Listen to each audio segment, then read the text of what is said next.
दरसों बोला है कि संध्या को प्रदोष काल में 7 बजे के बाद लगभग प्रदोष काल 8:48 तक रात्रि में रहेगा, पौने 9 बजे तक। ये इतना है, ये रोज आता है प्रदोष का। ये समय आज का ही नहीं है, रोज ही आता है प्रदोष का समय। 7:15 बजे से लगभग इतने टाइम के बीच में प्राण प्रतिष्ठित मंदिर में जाइए, भोलेनाथ के मंदिर में। 2 दिया घर से लेके जाइए बिना जले हुए, माचिस संग लेके जाएं, घी का दिया, मिट्टी का दिया हो बहुत ज़्यादा बढ़िया है। 1 दिया पहले जलाएं आप, भगवान शिव को वंदन करके प्रणाम करके। भोलेनाथ की अंदर से आधी परिक्रमा लगती है, जहाँ पानी गिरता है जलेहरी को कभी लांगा नहीं जाता। भोलेनाथ की अंदर से परिक्रमा आधी लगती है और बाहर मंदिर से पूरी परिक्रमा लगती है। दुर्गा मैया की 1 परिक्रमा लगती है, बहुत देवताओं की 3 लगती हैं, नारायण भगवान की परिक्रमा है वो 4 लगती है। भोलेनाथ की आधी ही परिक्रमा लगती है, तो वह आधी परिक्रमा करके जलहरी के पास से लौटा जाता है। 1 दिया, ये दिया जलाने के बाद परिक्रमा आधी लगानी है, फिर लौट आइए।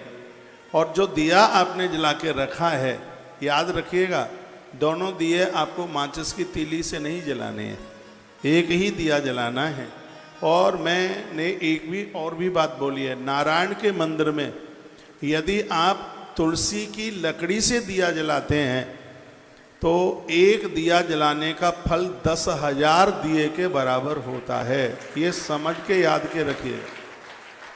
अब यहाँ बच्चे पता नहीं भूल गए हैं कैसे, नहीं तो मैं ज़्यादातर ऐसे कथा में तुलसी की डंठल से या बेल की डंठल से मैं दिया जलाता हूँ। महादेव के मंदिर में बेल पत्र की लकड़ी से, उसके डंठल से उसको दिए को जलाइए तो 1 दिया 10,000 दीपक के बराबर होगा। इतनी बड़ी महिमा है उसकी। मोमबत्ती से मन दिया जलाया करो, मैं कभी भी नहीं जलाता। मोमबत्ती बनती है पता नहीं क्या क्या, उसमें सब डाला जाता है। तो ऐसे आप दिया जलाएं तो 1 दिया आपने जला दिया है, जो दूसरा दिया है उस दिए से दिया जलाइए, फिर उसको ढक करके लाइए, रास्ते में हवा में या पानी में बुझ ना जाए। और ये काम पत्नी दोनों जाके कर लें तो बहुत अच्छा है। आपको कहीं इधर उधर भटकने की जरूरत नहीं होगी, सब समाधान ये होगा चुटकियों में। और एक आनंद की बात बता दूं मैं आपको, बहुत दावे के साथ, बहुत आनंद के साथ, तुम्हारे बच्चे मन मुताबिक शादियां नहीं करेंगे, आपकी इच्छा से शादी करेंगे, आपकी इच्छा से। और वर्तमान समय में बहुत बड़ी बात हो जाएगी कि आपके बच्चे आपके हिसाब से शादी करें। नहीं तो आज की स्थिति हम तुम राजी क्या करे काजी, ये स्थिति आएगी। तो ये जो मैंने एक दिए की बात आपको बताई है, इसमें मेरी बड़ी श्रद्धा है, बहुत ज़्यादा। सब नकारात्मक ऊर्जा को, नकारात्मक सोच को एक दिया खत्म कर देता है।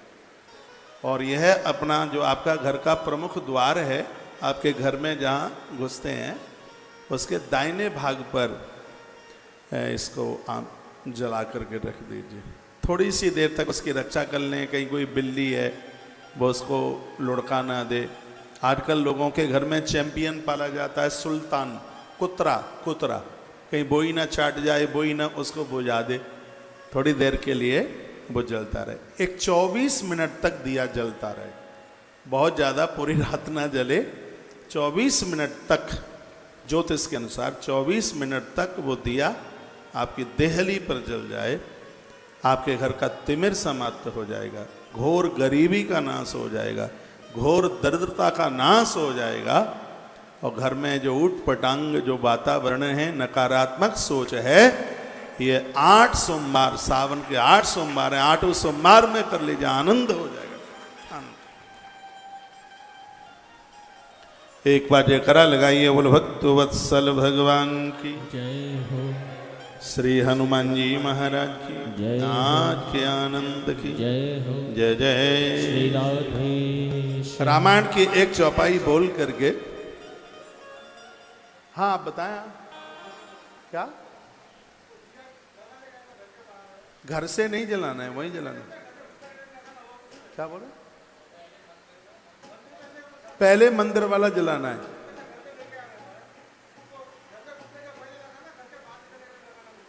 घर में घुसेंगे तो दाहिने हाथ पर घर का जो प्रमुख दरवाजा है। जैसे पुरुषोत्तम भाई मैं आपके घर में घुसता हूं, नीचे जैसे हम आपके घर में जहां आपका रेजिडेंस है, जहां घर से जैसे हम घुसते हैं तो उसके दाएं हाथ पर, हाँ वो ही है। किसी और की चौखट पे मत रखना, नहीं लड़ने को आ जाएगा, क्या कोई जादू टोना तो नहीं कर दिया। अपने ही दरवाजे पर आप जलाइए। मैंने वास्तु की किताबें बहुत पढ़ी, सबसे ज्यादा वास्तु है। आप तोड़ा फोड़ी बहुत ज्यादा करते हैं, जैसे तैसे तो मकान बन पाते हैं। इनको बिल्कुल भी तोड़ने की जरूरत नहीं है। मैं आपको टिप्स दूंगा। रसोई में कुछ चीजें हैं, एक पोटली में बांध के ऊपर रख दो, कभी कुछ बुरा हो ही नहीं सकता घर में।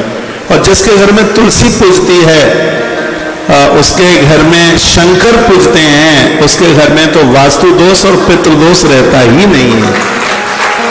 जिन्होंने प्लॉट खरीद रखा है उसको बनाने, मकान अधूरा बना हुआ पड़ा है, पूरा बन नहीं पा रहा है। शुक्रवार के दिन भगवान महादेव का अभिषेक उस प्लॉट में या अधूरे मकान में मत्स्य पुराण में वर्णन है। शुक्रवार को किसी विद्वान ब्राह्मण के द्वारा उसमें महारुद्राभिषेक करा दीजिए, भूमि का दोष समाप्त, भूमि का दोष समाप्त हो जाएगा, वो मकान बन जाएगा। एक बात और निवेदन करूंगा आगे बढ़ते हुए, जब तक मकान में खिड़की और किवाड़ न लग जाएं तब तक नए मकान में रहिए मत। खिड़की और उसमें जब तक किवाड़ न लग जाएं तब तक मत रहिए, और जब तक दीवाल के ऊपर कलई न पुत जाए, पुरानी भाषा में तो उसको कलई, राम रज, ये सब चीज़ें बोलते हैं। आज उसको डिस्टेम्बर मान लो, पेंट मान लो, उसको कम से कम उसके ऊपर एक बार तो उसकी लिपाई पुताई हो जाए। उसके बाद में फिर घर में आप प्रवेश करें। और याद रखना, जब नए मकान का आप गृह प्रवेश करते हैं तो सबसे पहले उस घर में भरा हुआ मटका लेके जाया जाता है अंदर, और सबसे पहले नए मकान में चूल्हे के ऊपर खीर बनाई जाती है। खाद्य सामग्री पहुंचाई जाती है, खीर बनाई जाती है, खाने पीने का सामान, जो भी सामान नए, याद रखना नए मकान का गृह प्रवेश करते हुए 3 दिन तक मकान को खाली नहीं छोड़ा जाता। ये मत्स्य पुराण में वर्णन है। 3 रात्रि वहां रात्रि को रुकना ही पड़ेगा, रात्रि को ठहरना पड़ेगा। उसको आप खाली छोड़ करके रात को ताला डाल करके आप नहीं जा सकते। भले आप किसी और को रख दीजिए, देव के ऊपर चढ़ाते हैं तो अपने मुख से इस चौपाई को गुनगुनाते रहिए।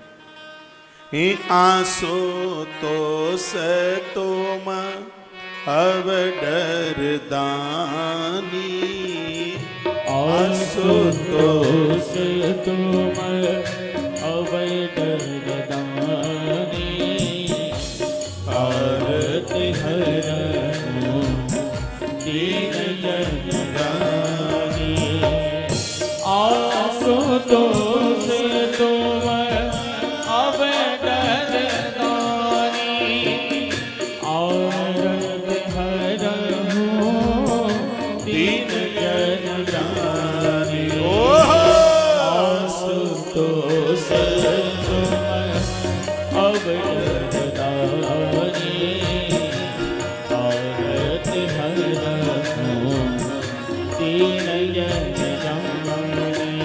एक बात मैं और आपको बोलूंगा, जो मैंने आपको 2 दीपक की बात करी है जलाने की, ये सिर्फ आपको बोलने के लिए ही नहीं, मैंने भी आश्रम में फोन किया है कि रात्रि को गोपेश्वर मंदिर जाना, एक दिया जला के वहां रख देना गोपेश्वर नाथ भगवान के सामने, और उस दिए से एक दिया जलाकर आश्रम के प्रमुख गेट के दाएं हाथ पर जला हुआ दिया वहां का रख दीजिएगा। तो आश्रम में जितने भी लोग रहते हैं, काम धाम करने में इनका मन लगे, नकारात्मक सोच ना रहे, अच्छे विचार तो सबके लिए जरूरत है। जब जिस कार्य को मैं खुद करने के लिए जा रहा हूं तो आप भी कीजिए। मैं पुरुषोत्तम भैया को पूछ रहा था कि अगल बगल में कोई प्राण प्रतिष्ठित शिवालय मंदिर है क्या? वो मैं इसलिए पूछ रहा था कि कथा के बाद में हम भी महादेव के मंदिर तक जाकर एक दिया जला के वहां रख देंगे और उसी दिए से एक जलता हुआ दिया हम लेके आ जाएंगे आपके घर तक। इसलिए पूछा था। ये बहुत अद्भुत, प्रभावशाली, बहुत ज्यादा ही वंडरफुल, बहुत ज्यादा ताकतवर एक बढ़िया जीवन जीने के लिए, लोगों की खुरापाती को समाप्त करने के लिए मृत्यु लोक का वरदान है शिव महापुराण। ने आप लाइव कट गया।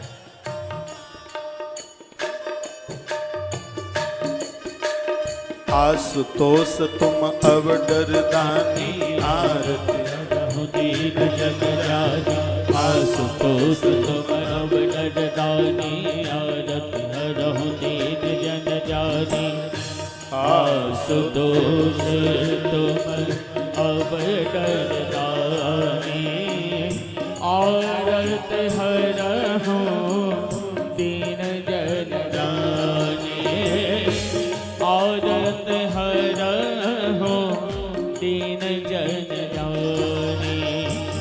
आशुतोष तुम अब डरदानी आरत हरहु दीन जन जानी। आशुतोष तुम अब डरदानी आरत हरहु दीन जन जानी। आरत हरहु दीन जन जानी। आशुतोष तुम अब डरदानी आरत हरहु दीन जन जानी। आशुतोष तुम अब डरदानी आरत हरहु दीन जन जानी। आरत हरहु दीन जन जानी। बोली भक्त वत्सल भगवान की जय हो। लाओ एक बात कह करके और मैं आगे चलूं। घर में कोई वृद्ध है, कोई बूढ़ा है, प्राण भी निकल नहीं रहे हैं, कष्ट भोग रहे हैं, खड़े भी हो नहीं पा रहे हैं, दवाई भी लग नहीं रही है, शरीर ज्यादा वृद्ध है, तो ऐसा वर्णन ग्रंथ में है कि उनके हाथ से आप गंगा जल महादेव को चढ़वा देते हैं तो उनको मोक्ष प्राप्त हो जाता है, उन्हें मुक्ति मिल जाती है, उन्हें कष्ट नहीं भोगना पड़ता। उनके हाथ से आप गंगा जल भगवान महादेव के ऊपर चढ़ाइए। जो लोग अपने जीवन काल में महादेव के ऊपर, गंगाधर के ऊपर गंगा जल चढ़ाते रहेंगे तो मृत्यु के समय पर इतना भी कष्ट नहीं होगा प्राण छोड़ने में जितना कष्ट पाँव में कांटा लगता है। नहीं तो आदमी मरता है तब इतना कष्ट होता है, 20 करोड़ बिच्छू एक साथ डंक मारे उतना जब कष्ट होता है मृत्यु के समय पर जीवात्मा को इतना कष्ट होता है। लेकिन जिसने गंगाधर पर गंगा जल चढ़ाया है उसको मृत्यु के समय पर पाँव में कांटा लगे इतना भी कष्ट नहीं होता। घर में कोई ऐसे बुजुर्ग, इसलिए तो गंगाजल कावड़ चढ़ाई जाती है, महादेव के ऊपर गंगाजल लाया जाता है। और एक बात मैं और आपको निवेदन करूंगा, आपको अच्छा लगे तो स्वीकार करना, जब जब मंदिरों में आप जाते हैं तो गाड़ी से मन जाइए, जितना आप पैदल चलोगे तो उसकी महिमा बहुत ज़्यादा है। इसलिए तो कावड़ पैदल ही ला करके चढ़ाई जाती है, उसका महत्व तो तभी तो ज़्यादा है। रामदेवरा बाबा राजस्थान में लोग पैदल, मुझे आप बता रहे थे कि हैदराबाद से लोग पैदल जाते हैं, कहाँ कहाँ से लोग। तो मंदिर में आप जितना पैदल आप अश्वमेध सहस्त्राणी, अरे उसमें तो हजार हजार यज्ञ करने का फल प्राप्त हो जाता है। ग्रंथों में लिखा है कथा सुनने के लिए आप जितना आपको लंबा चलना पड़ता है उतना ही उस कथा का बहुत ज़्यादा महत्व है। मंदिर में आप जाते हैं, नहीं तो ज़्यादातर ऐसे तो ये होता है कि पिंटू जाता है आपको बाइक पर बैठा के और मम्मी को गेट पर छोड़ के आ जाता है और फिर चला जाता है लेने के लिए।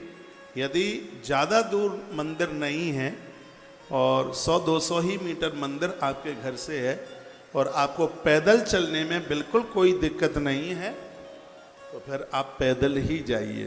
फिर वहाँ 4 पहिया का वाहन और तमाम चीजें नहीं, तो फिर वहां पैदल जाइए। और गंगा जल तो आप पैदल ही जाकर के चढ़ाओ भगवान महादेव के ऊपर। जो घर में बुजुर्ग है, चलने में असमर्थ हैं, उनके हाथ से गंगा जल स्पर्श करा दो और उनके निमित्त आप बन करके, उनके निमित्त आप जाके उनके ही नाम से वो गंगा जल चढ़ा दीजिए। और एक बात मैं आपको कहूँ, बेटा जो भी कुछ करता है बिना समर्पित किए भी उसका पुण्य उसके माई बाप को मिलता ही है, इसमें कोई संशय वाली बात नहीं। बेटा करता है वो मिलता है, पुरखों को मिलता है, पूर्वजों को मिलता है। इसलिए तो कहा जाता है कि अच्छी औलाद को जन्म देने के बाद, मृत्यु के बाद भी पुण्य प्राप्त होते रहते हैं। कुछ चीजें ऐसी हैं मरने के बाद भी जिसके पुण्य मिलते हैं। कहीं आपने पेड़ लगा दिया, वृक्ष आप लगा के चले गए, उस पेड़ के नीचे जब जब कोई छाप लेगा, पशु पंछी उसके नीचे बैठेंगे, उसमें पंछी अपना घोंसला बनाएंगे, तो मरने के बाद भी उसका पुण्य हमें प्राप्त हो रहा होगा। आप रास्ते बना करके चले गए हैं, उसके ऊपर रोज लोग निकलेंगे, यात्रा उनकी होगी, उसका फल मृत्यु के बाद भी हम लोगों को प्राप्त होगा। आप प्याऊ बनवा के चले गए, आप धर्मशालाएं बना के चले गए, आप अनाथ के बच्चे को पढ़ा लिखा करके चले गए। क्या सुंदर मैंने पढ़ा है कि वो व्यक्ति बड़ा हो करके कुछ करेगा, उसको पगार मिलेगी, पैसा मिलेगा, पैसे के द्वारा रोटियां घर की चलेंगी, और जब जब घर के लोग उस भोजन को करने के लिए बैठेंगे तब तब उसका एक हिस्सा पुण्य का आपके खाते में जा रहा होगा।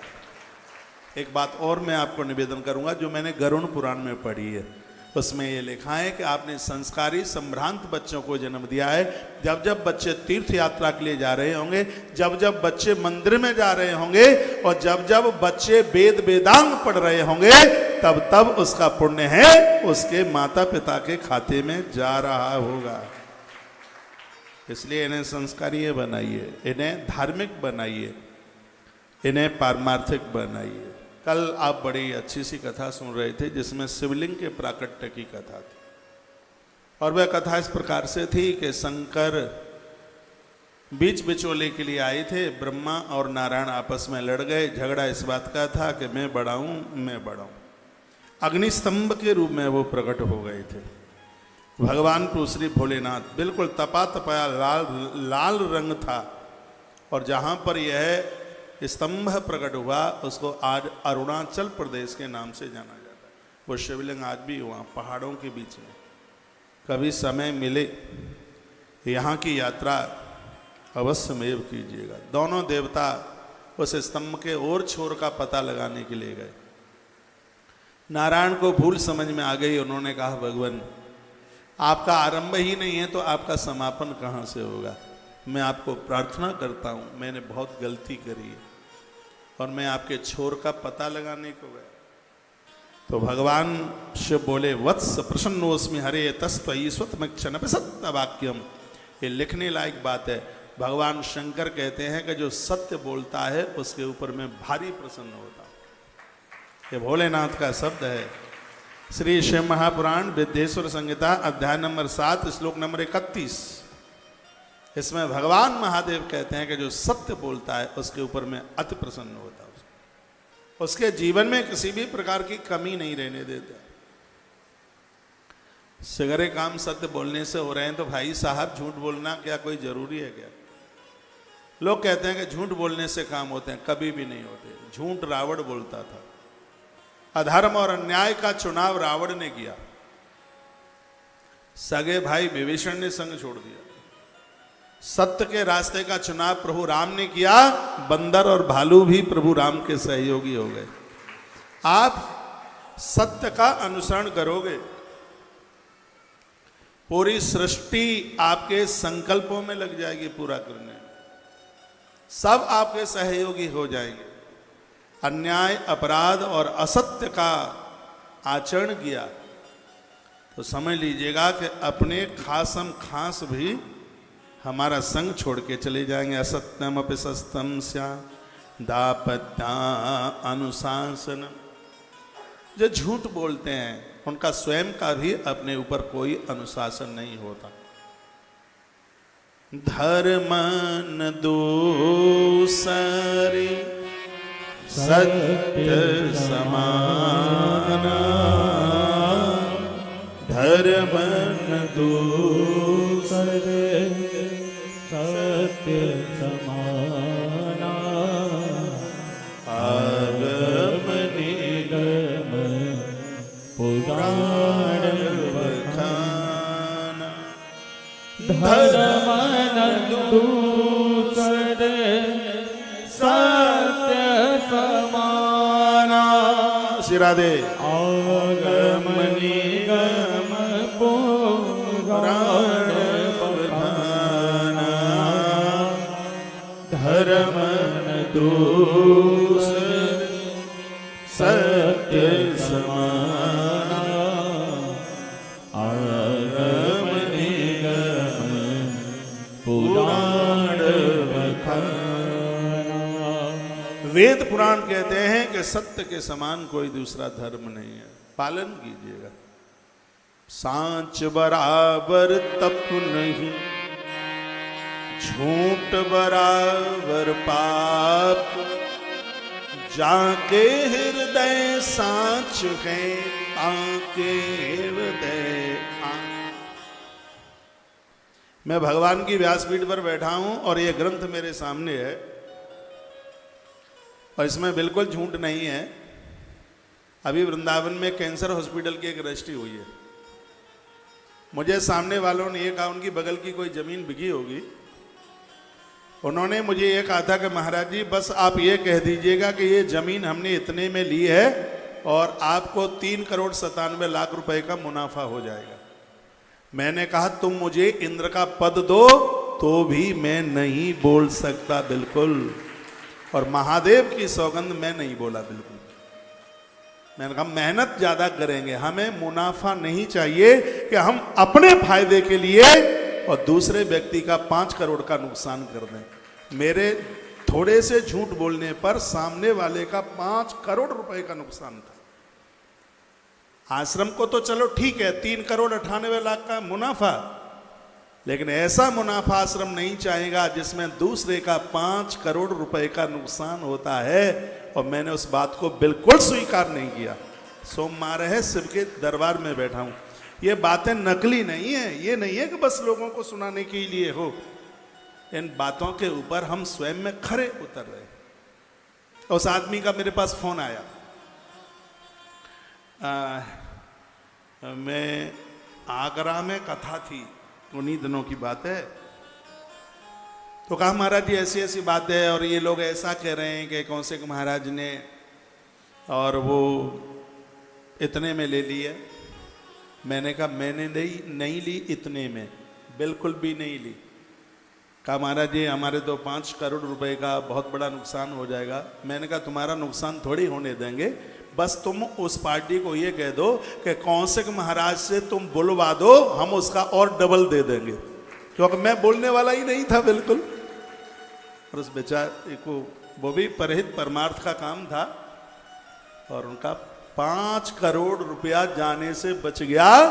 कैसे बच गया? हमने अपने सत्य का पालन किया, इसलिए बच गया।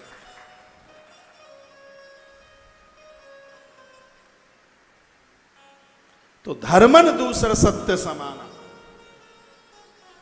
आगम ने। हाँ एक बात तो मैं कहने को वो तो भूल ही गया। मैंने कहा उसका 5 करोड़ भी बचेगा और हमारा 3,98,00,000 भी बचेगा, यदि हम अपने सत्य के ऊपर डिगे हुए हैं।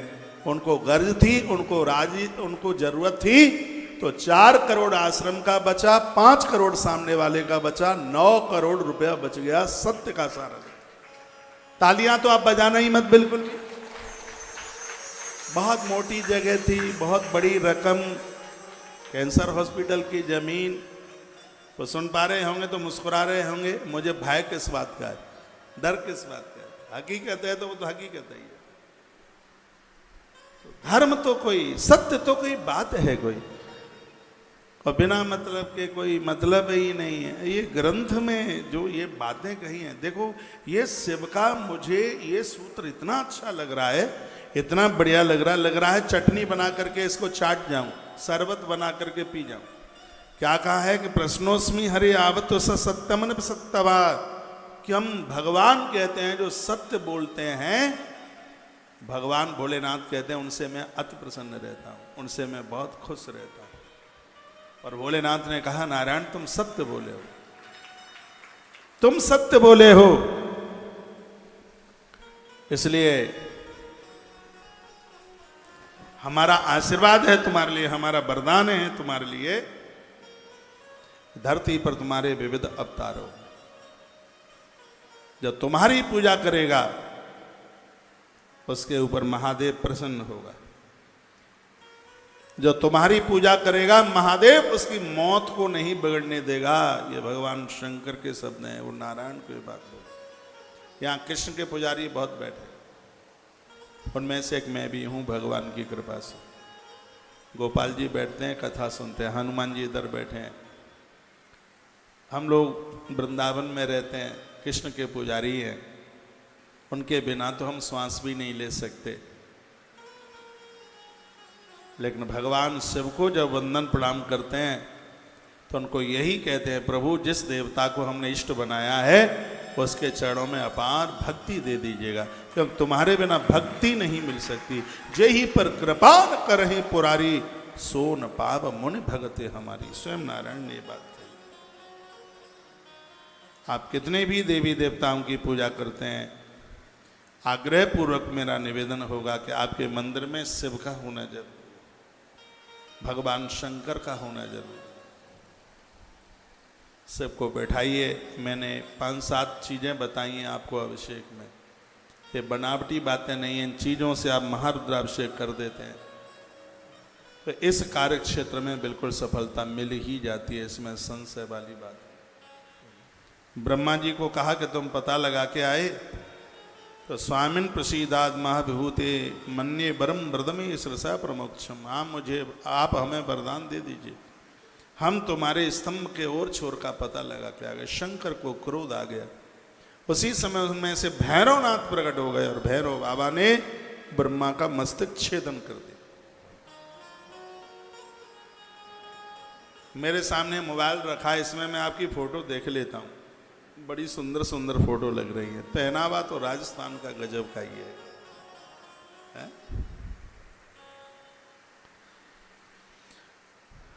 भगवान शंकर ने मस्तक छेदन तब किया, सिर कट गया, फड़कती हुई तलवार भैरव के हाथ में थी, उन्होंने मस्तक का छेदन कर दिया, हाहाकार मच गया। इधर केतकी नाम का फूल, उसने भी झूठ बोल दिया और कह दिया कि ये मुझे लेके आए। भगवान महादेव इतने कुपित हो गए कि इसको श्राप दे दिया कि किसी भी देवता की पूजा में तुझे लिया नहीं जाएगा। इत्र बहुत बाजार में आते हैं, केवड़े का इत्र मत लेना, केवड़े का फूल किसी भी देवता की पूजा में ये चढ़ता नहीं है। शिव ने इसको अभिषिक्त कर दिया। अपनी भाषा में उसको केवड़ा कहते हैं, साहित्यिक भाषा में उसका नाम है केतकी। महादेव का श्राप लग गया इसको, भोलेनाथ ने इसे श्राप दे दिया था। भगवान नारायण प्रार्थना करने लगे। भगवान नारायण ने कहा प्रभु आप तो, ये इसी जगह पर शिव का नाम आशुतोष हुआ है। इतने कुपित थे, नारायण को प्रार्थना करने पर हाल ही प्रसन्न हो गए। देवताओं में सबसे जल्दी राजी हो जाने वाला यदि कोई देव है तो वो भोला भंडारी है। ना तो कोई गणेश भोला कहता, ना कोई कृष्ण भोला कहता, ना कोई राम भोला कहता, लेकिन सब कहते हैं शंकर भोला। ये भोला है ही। लिंग पुराण में एक कथा आती है कैसे भोला है। एक राक्षस हुआ जिसका नाम था भस्मासुर। पहले तो भुर नाम दैत्य उसका था, उसने शंकर को खूब तपस्या करी, भगवान शंकर प्रसन्न हो गए और भोलेनाथ से गलती ये हो गई कि वरदान देने को गए तो घरवाली को संग ले गए, पार्वती मैया को। माँ बड़ी सुंदर थी और ये तो राक्षस ही ठहरा। इसकी आंख में खोट आ गया और इसको लगा कि कैसे महादेव को मार डालूं, पार्वती मेरी पत्नी बन जाए। भोलेनाथ ने कहा वरदान मांग, क्या चाहिए? ये कहता है कि दे दोगे? भोलेनाथ ने कहा क्यों नहीं दे दूंगा, बिल्कुल दे दूंगा। 3 बार दरवाजा भरवा लिया। तो वो कहने लगा कि यह वरदान दे दो कि जिसके सिर के ऊपर हाथ रख दूं वही भस्म हो जाए। भगवान शंकर ने कहा दिया वरदान, जिसके सिर पर हाथ रख देगा वही भस्म हो जाएगा। नाम हो गया उसका भस्मासुर। उसने कहा कि वरदान असली है कि नकली है, तुम्हारे सिर के ऊपर हाथ रख के ही परखूंगा इस वरदान को। लो आफत आ गई, वाह महादेव। अब वो भस्मासुर महादेव के सिर के ऊपर हाथ रखने के लिए पीछा किया और भगवान आगे दौड़े। एक जगह पड़ती है, कभी आप जाएं कटरा माता जी के दर्शन करने के लिए, मैया जी के दर्शन करने के लिए आप जावें वैष्णो देवी, तो एक बाएं हाथ पर रास्ता कटता है और एक जगह का नाम है शिवखोड़ी। हो सकता है आप में कोई गए हों। उस जगह का नाम है शिवखोड़ी। भगवान महादेव इस गुफा में छिप करके रहे थे और जहां पर ये भस्मासुर भस्म हुआ है वो तेलंगाना में ही वो कहीं कोई स्थान पड़ता है, वो एरिया यहीं कहीं होगा। अब मैंने तो देखा नहीं है, लेकिन वो इधर दक्षिण में ही है वो एरिया। भगवान शंकर अंदर उस गुफा में, शिवखोड़ी की गुफा में घुस गए। इधर नारायण आ गए। भगवान नारायण ने कहा कि क्या बात है? अरे बोल तो सही है। घूमता ढूंढता हुआ शंकर का पीछा करे, भोलेनाथ मिले नहीं। शिवखोड़ी की गुफा में शंकर घुस गए। भगवान नारायण सामने चल करके आए। नारायण ने कहा कि बोल बात क्या है? लिंग पुराण की कथा, बोल क्या बात है? वो कहता है कि शंकर ने मुझे वरदान दिया है, जिसके सिर के ऊपर हाथ रखूंगा वही भस्म हो जाएगा। तो वरदान असली है कि नकली है? शिव के सिर के ऊपर हाथ रखकर उसे परखना चाहता। नारायण ने कहा हम ही बताए देते हैं नकली है।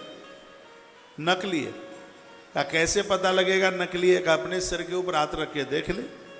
भस्मासुर ने कहा ज्यादा बातें ना बनाओ, मैं भस्म नहीं हो जाऊंगा। अरे 2 फीट ऊपर रखना हाथ, लगे कि गर्मी गर्मी सी लगे तो समझ लेना असली है, यदि ऐसा कुछ ना लगे तो समझ लेना नकली है।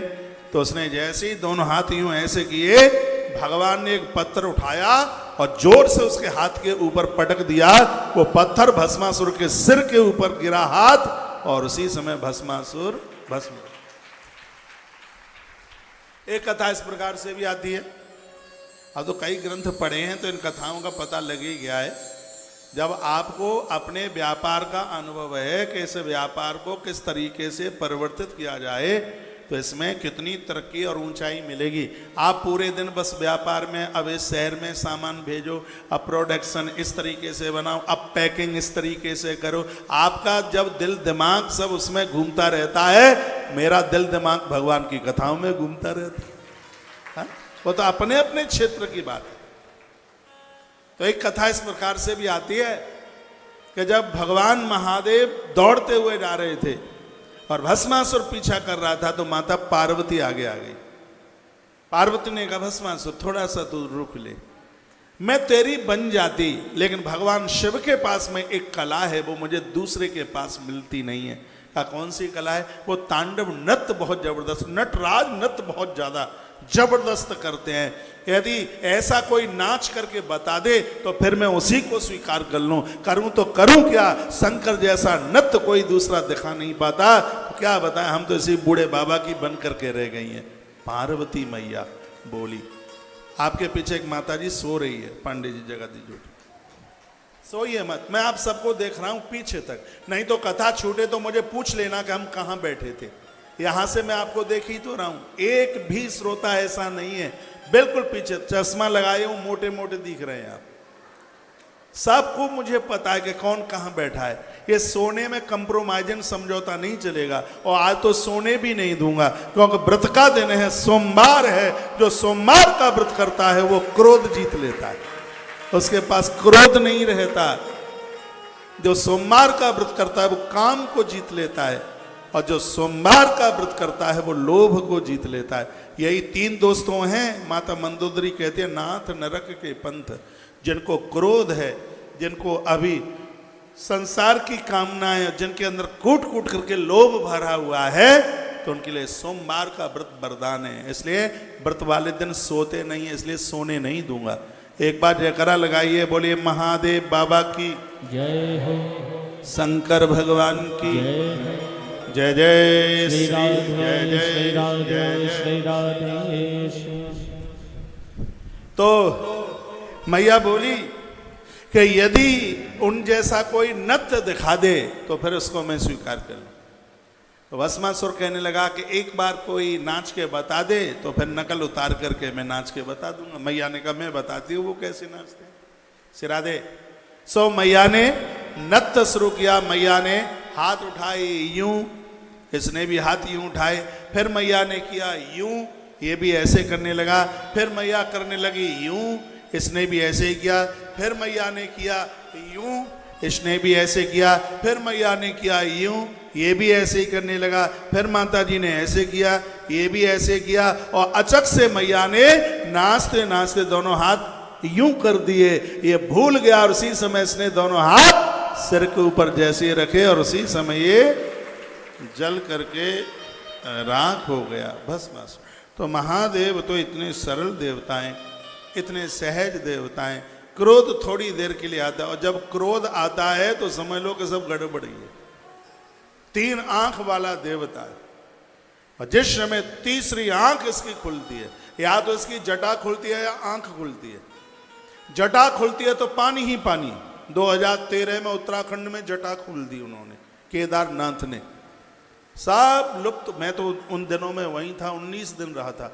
इतना पानी, लोग कीड़े मकोड़ों की तरह मर गए। अन्याय अपराध तीर्थों में होंगे तो और क्या होगा, बुरा न मानिएगा।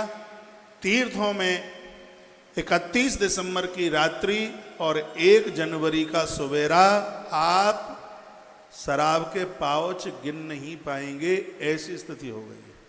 इतने कुकर्म, इतने खुरापाती, इतने अपराध तीर्थों की चद्दर ओढ़ करके लोग करते हैं, इसलिए ये स्थितियां इसलिए ऐसी हो जाती।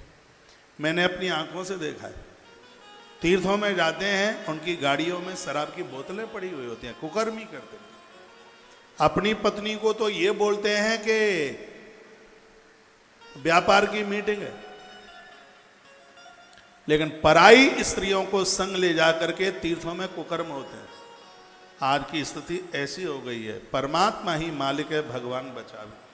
जब ये स्थिति होगी तो फिर शंकर की जटा न खुलेगी तो और क्या होगा। ये स्थिति होगी तो शंकर की आंख न खुलेगी तो और क्या होगा। महादेव की जब तीसरी आंख खुलती है उस समय कामदेव जल करके राग होता है। जब शिवती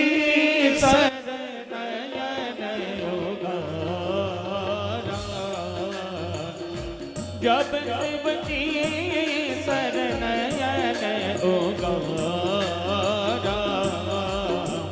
चितवत काम भयो जरि सारा, चितवत काम भयो जरि सारा।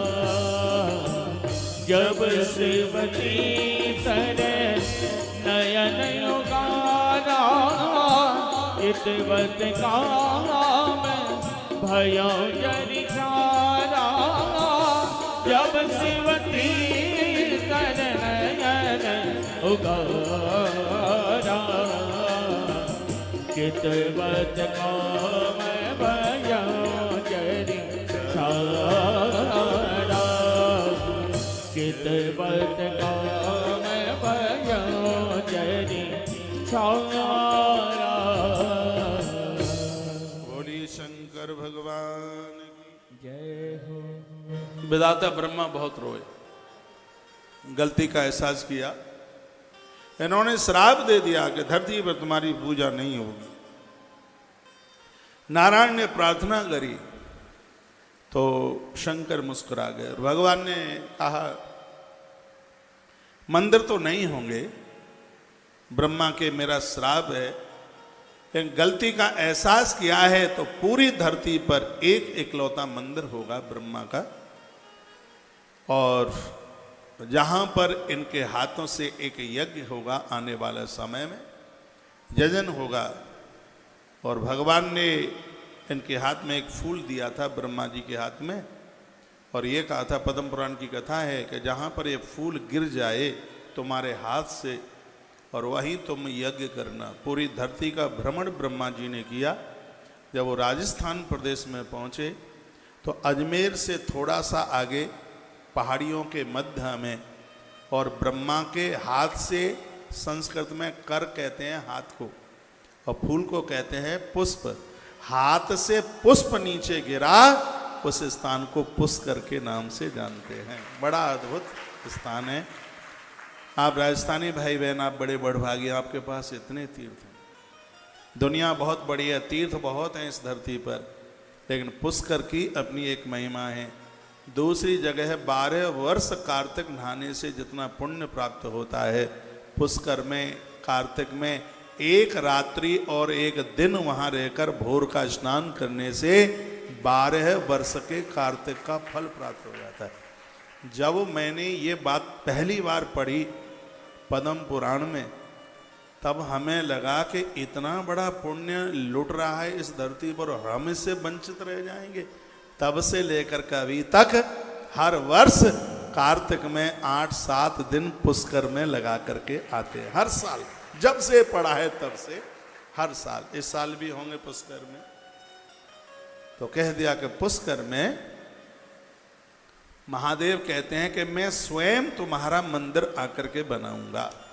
वो बोले, शंकर जी ने कहा मैं स्वयं तुम्हारा मंदिर आके बनाऊंगा। और नारायण को कहा कि तुम्हारे लिए भी मैं ही आकर के एक दिव्य मंदिर बनाऊंगा, मैं स्वयं आऊंगा। वही भगवान शंकर शंकराचार्य बन करके आए। तो इधर विधाता ब्रह्मा जी का मंदिर, उधर बद्री विशाल का वह दिव्य मंदिर है। मंदिर तो बहुत बार बने होंगे, मिटे होंगे, टूटे होंगे, लेकिन आदि शंकराचार्य भगवान की ये देन है जिसमें ब्रह्मा जी की सुंदर सी प्रतिमा विराजित है। ऐसा कहते हैं कि जिनका वंश निर्वंश हो रहा है वह पुष्कर वाले ब्रह्मा जी का अभिषेक करें पति और पत्नी।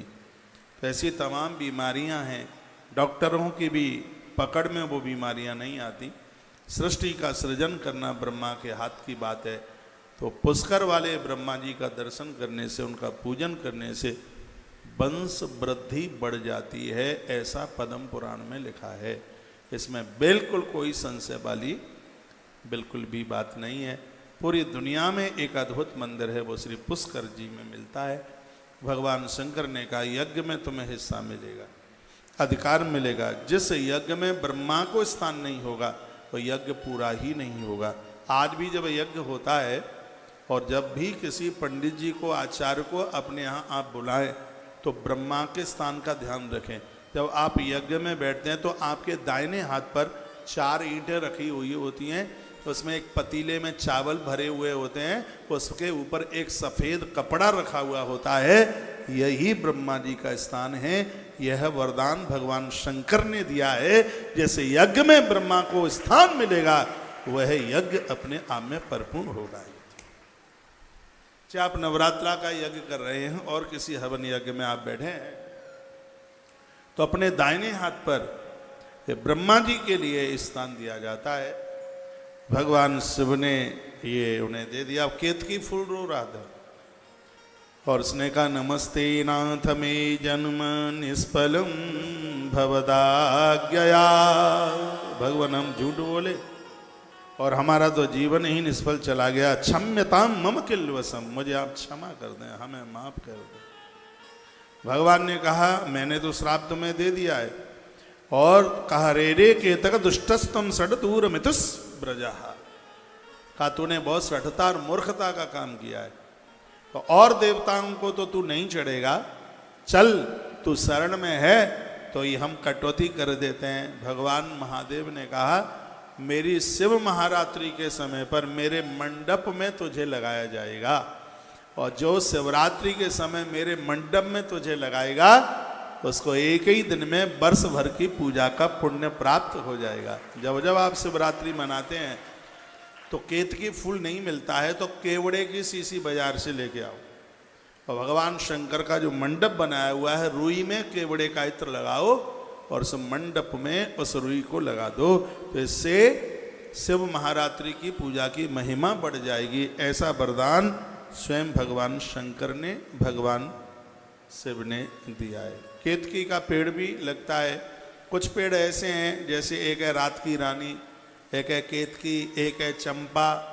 ये पेड़ जहाँ होते हैं वहाँ पर सांपों का ज़्यादा खतरा होता है, सर्पों का, क्योंकि सांप भगवान के गढ़ हैं और ये पेड़ भगवान महादेव से जुड़े हुए हैं, तो उसका तो असर होता है, इसलिए लोग उसको कम लगाते हैं।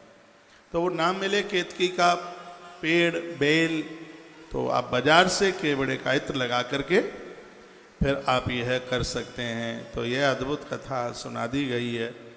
और अब आप इसमें शिव महारात्रि की जो महिमा है, इसी प्रसंग में शिव महारात्रि की महिमा, विधाता ब्रह्मा ने और भगवान नारायण ने प्रथम अभिषेक भगवान शंकर का उस समय किया जब वो स्तंभ प्रकट हुआ था। आज के समय में जिसे हम शिवलिंग के नाम से जानते हैं, ये शिवलिंग को प्रायः लोग कुछ दूसरे दूसरे भावों से समझते हैं। सृष्टि का चिन्ह है शिवलिंग। जैसे स्त्री की पहचान के लिए एक शब्द बोलते हैं स्त्रीलिंग, पुरुष के लिए कहते हैं पुल्लिंग, उसी प्रकार से सृष्टि का चिन्ह ही शिवलिंग है। ये पूरी सृष्टि शिव में है, शंकर में समाई हुई है। पूरी धरती को संस्कार जिसने दिया है उसी को तो शंकर कहते हैं। सम करोति शंकर, जिसने सबको संस्कार दिया उसका नाम शंकर है। जो सबका कल्याण कर रहा है उसी का नाम शिव है। तो सबसे पहला अभिषेक रात्रि में हुआ था महादेव, और जिस दिन यह अभिषेक हुआ था रात्रि में, उस समय ये फाल्गुन में पड़ने वाली चतुर्दशी थी, जिसको भोला की चौदस बोलते हैं। शिव चौदस जिसको बोलते हैं, रात्रि का समय था। विधाता ब्रह्मा ने और भगवान नारायण ने प्रथम पूजा करी है भोलेनाथ की। एक रात्रि में 4 अभिषेक किए थे, इसलिए इसको चतुर्थ पहर की पूजा कहते हैं। शंकर क्या बोले सुनो, कहते हैं शिवरात्रावहोरात्रं निराहारो जितेन्द्रिया अर्चयित्वा यथा न्यायं यथा बलम वंचक। उन्होंने कहा, भगवान भोलेनाथ ने कहा कि जो शिवरात्रि को मेरा अभिषेक करेगा, मेरे 4 पैर की पूजा करेगा, निराहार रहकर, बिल्कुल अन्न नहीं खाएगा, जितेंद्रिय ब्रह्मचर्य धर्म का पालन करके अर्चयेद मेरी पूजा करेगा, उसको मैं बल, यश, संपत्ति और सन्मति, ये सब कुछ उसको मैं उड़ेल दूंगा, किसी भी चीज़ की कमी नहीं रहने दूंगा, ये भगवान शंकर बोले। तो ये 4 पैर की पूजा शिवरात्रि को होती है। टाइमिंग्स मैं बता देता हूँ। पहली पूजा का समय क्या है, इधर देखिए। दूसरी पूजा का टाइम क्या है। घोर गरीबी का तो नाश होता ही है, बल बढ़ता है, बुद्धि बढ़ती है, यश बढ़ता है, सम्मान बढ़ता है। शिव महारात्रि को जो पूजा कर लेते हैं, वर्ष भर की पूजा का फल उन्हें मिल जाता है। तो इसी ग्रंथ में लिखा है, भी आगे श्लोक आएगा मैं बोलूँगा। तो पहली पूजा है, इसमें 9 से 10:30 आधे घंटे का गैप ले लीजिए, उसमें खड़े हो जाइए। आप नहीं, जब शिवरात्रि को पूजा हो तब की बता रहा। घूम घाम करके आ जाइए, दूध चाय पी के आ जाइए, अन्न मत खाइए। आधे घंटे में खड़े होके पाम बाम सीधे साधे हो जाएंगे। फिर 11 बजे फिर बैठ जाइए। 11 बजे से दूसरी पूजा शुरू होगी। 1.5 घंटे की पूजा होती है। 11 बजे आप शुरू करेंगे तो वो 12:30 बजे पूरी हो जाएगी। उसके बाद में फिर आधे घंटे के लिए खड़े हो जाइए, फिर बैठ जाइए आके, 1 बज जाएगा। पहली पूजा 9 से 10:30, दूसरी है 11 से 12:30, तीसरी पूजा है 1 से 2:30 बजे तक। आधे घंटे के लिए फिर घूम घाम के आ जाइए, फिर 3 बजे चौथी पूजा में फिर बैठ जाइए। इसमें थोड़ा ज़्यादा समय लगेगा क्योंकि इसमें उत्तर पूजा होती है। लास्ट में थोड़ी बड़ी पूजा है तो उसमें 5 बज जाएंगे आपको। 5 बजे फिर आप आरती कर लें। उसके बाद में फिर नहा धो करके जो भी आपको जो जैसे कुछ करना है सो आप कर लीजिएगा। इसको कहते हैं चतुर्थ पहर की पूजा। शिव महारात्रि की चतुर्थ पहर की पूजा की बहुत भारी महिमा है। तत्फलम लभते सद्य शिवरात्रु मदर्चनाथ। भगवान शंकर कहते हैं यत फलम मम पूजायाम वर्ष एकम निरंतरा। ये शब्द लिख लो तो ज़्यादा ठीक है। भगवान शिव कहते हैं यत फलम मम पूजायाम वर्ष एकम निरंतरः। भगवान भोलेनाथ कहते हैं कि जिस समय शिवरात्रि को आपने मेरी पूजा की है उससे अगली शिवरात्रि तक मैं एक क्षण के लिए भी तुम्हें अकेला नहीं छोड़ूंगा, पूरे वर्ष भर तुम्हारे संग संग संग संग रहूंगा। भोलेनाथ कहते हैं कि एक शिवरात्रि को रात में मेरी पूजा करने से अगली शिवरात्रि तक पूरे वर्ष भर की पूजा करने का तुम्हें सौभाग्य प्राप्त होगा, तुम्हें पुण्य प्राप्त होगा।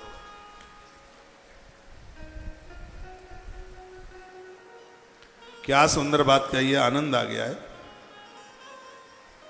भोलेनाथ की तो कृपा भैया ऐसी बरस रही है बड़े आनंद के साथ में। और तो भी लोग वो कैसे हैं भैया, इस आनंद से वो वंचित रह रहे हैं।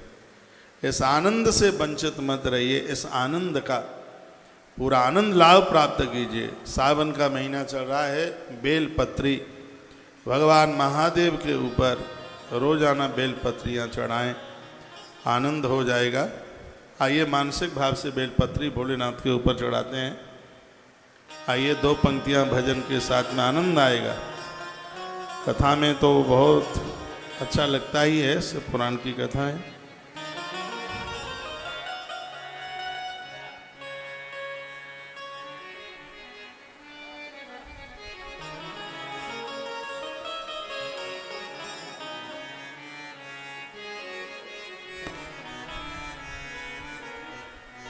शिव नाम से है जगत में उजाला, शिव भक्तों के हैं मन में शिवाला।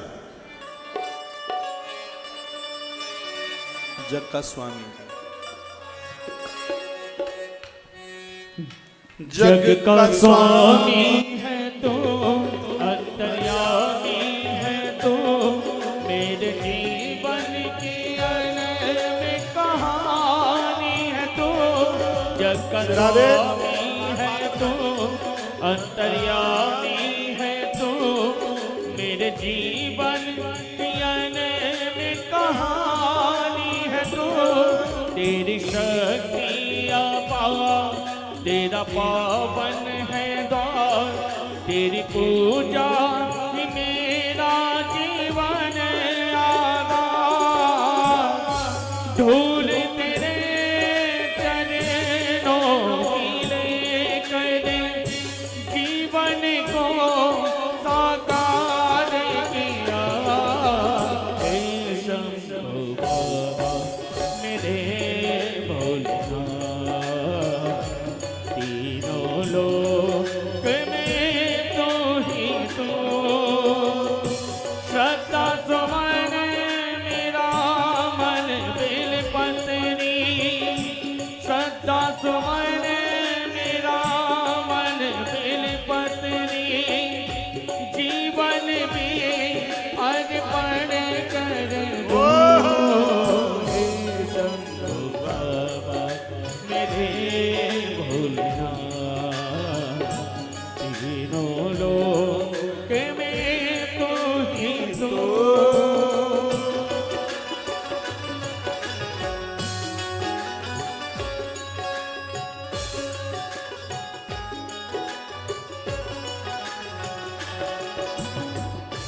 शिव नाम से है जगत में उजाला, शिव भक्तों के हैं मन में शिवाला। हे शंभु बाबा मेरे भोलेनाथ, तीनों लोक में तू ही तो। श्रद्धा सुमन मेरा मन बेलपत्री, श्रद्धा सुमन मेरा मन बेल अर्पण कर दो हे शंभो बाबा मेरे भोलेनाथ तीनों लोक में तू ही तू। एक बार दोनों हाथ।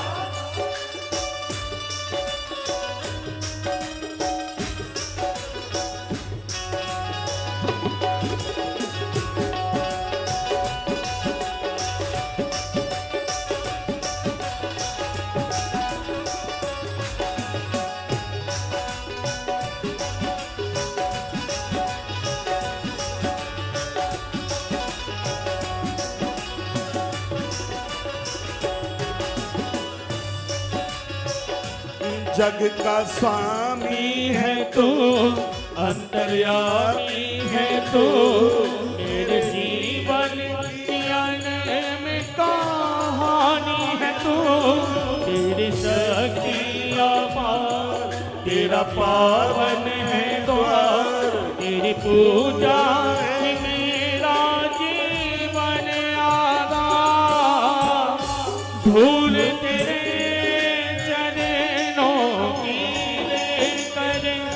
जीवन को साकार किया हे शंभो बाबा मेरे भोलेनाथ तीनों लोक में तू ही तू हे शंभो बाबा मेरे भोलेनाथ तीनों लोक में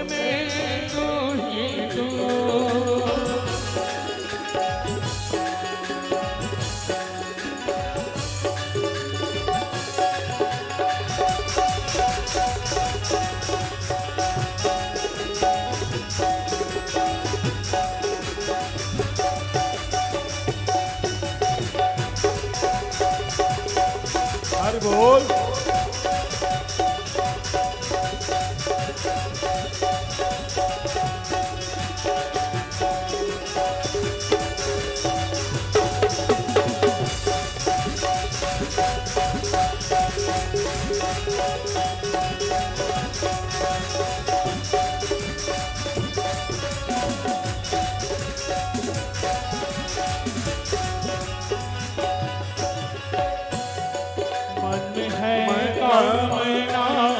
कुछ में और जानो ना मन में है कामना कुछ में और जानो ना जिंदगी भर करो तेरी आराधना सुख की पहचान दे तू मुझे ज्ञान दे सुख की पहचान दे तू मुझे ज्ञान दे प्रेम सबसे करो ऐसा वरदान दे तूने दिया निर्बल को भी बल अज्ञानी को ज्ञान दिया हे शंभो बाबा मेरे भोलेनाथ तीनों लोक में तू ही तो सत्ता सुमने मेरा मन बिल पत्नी जीवन भी अर्पण कर दो हे शंभो बाबा मेरे भोलेनाथ तीनों लोक में तू ही तो सत्ता सुमने मेरा मन बेल पत्नी जीवन भी अर्पण कर दो हे शंभो बाबा मेरे भोलेनाथ तीनों लोक में तू ही तो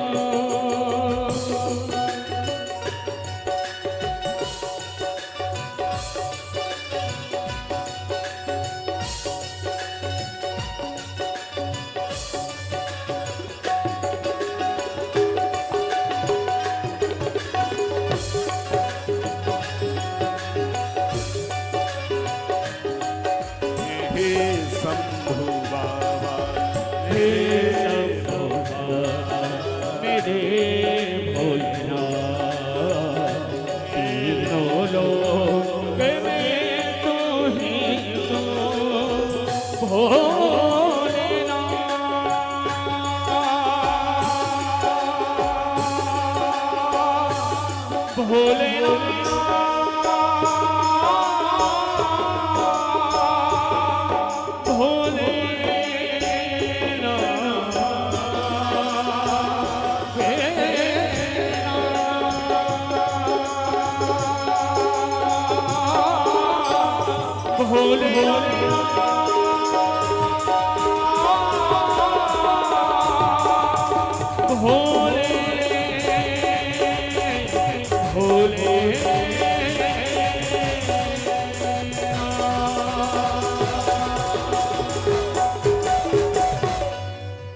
बोलिए शंकर भगवान की जय श्री हनुमान जी महाराज की जय हो जय जय श्री राधे श्री राधे श्याम भगवान शिव ने शिव महारात्रि की महिमा स्वयं अपने मुंह से बताइए। हफ्ते में महीने में एक आध बार गन्ने के रस से भगवान का अभिषेक कर लिया करें, इससे घर में बिल्कुल बरकत होती है। दूध तो ज़्यादा प्रभावशाली है ही, गौ माता के कच्चे दूध से महादेव का स्नान कराना यानी शिव को अपना ऋणी बना लेना। स्वयं महादेव कहते हैं दर्शन स्पर्शन ध्याना जंतुनाम जन्म मोचनम। जो मेरे शिवलिंग का दर्शन करेगा, स्पर्श करेगा और आपको शंकर का मंत्र मिलता भी नहीं है, भगवान कहते हैं यदि ध्यान भी कर लोगे तो भी मैं तुम्हें भव सागर से मुक्त कर दूंगा, संसार में फंसने नहीं दूंगा। यह है भगवान शिव का अद्भुत शब्द। कहते हैं अरुणाचल मित्येव तदिकम ख्यातिमेश्वती। ये इसी ग्रंथ में लिखा है। भोलेनाथ ने कहा था आने वाले समय में इस स्थान का नाम अरुणाचल होगा और आज उसे अरुणाचल प्रदेश के नाम से जाना जाता है। अत्र तीर्थम च बहुधा भविष्यति महत्तरम। शंकर जी के जितने भी तीर्थ हैं वर्ष में एक बार वो अरुणाचल प्रदेश में भगवान शिव के उस शिवलिंग का दर्शन करने के लिए जाते हैं जो धरती पर सबसे पूर्व में